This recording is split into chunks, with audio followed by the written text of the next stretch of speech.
Solid doses ফর্মের মধ্যে example হিসেবে প্রথমেই যে নামটি চলে আসে ট্যাবলেট, তারপর capsule, powders, granules. Solid doses form basically আমরা ওরালি ইনটেক করি। এটা মোস্ট স্টেবল, অনেকক্ষণ এটাকে ভালো রাখা যায়, তার জন্য আমরা মোস্ট স্টেবল বলছি। ইজি টু হ্যান্ডেল, যে কোনো জায়গায় নিয়ে যাওয়া যায়, তার সঙ্গে এটাকে স্টোর করাও অনেকটা ইজি, অ্যাডমিনিস্ট্রেট করাও অনেকটা ইজি।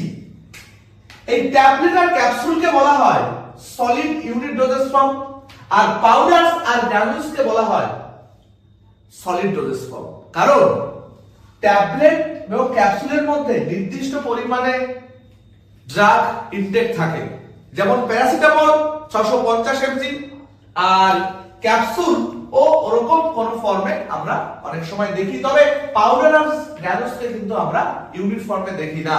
তাই সলিড ইউনিট ডোজেস ফর্ম আমরা এই দুটোকে বলি, আর এটাকে আমরা বলি সলিড ডোজেস ফর্ম।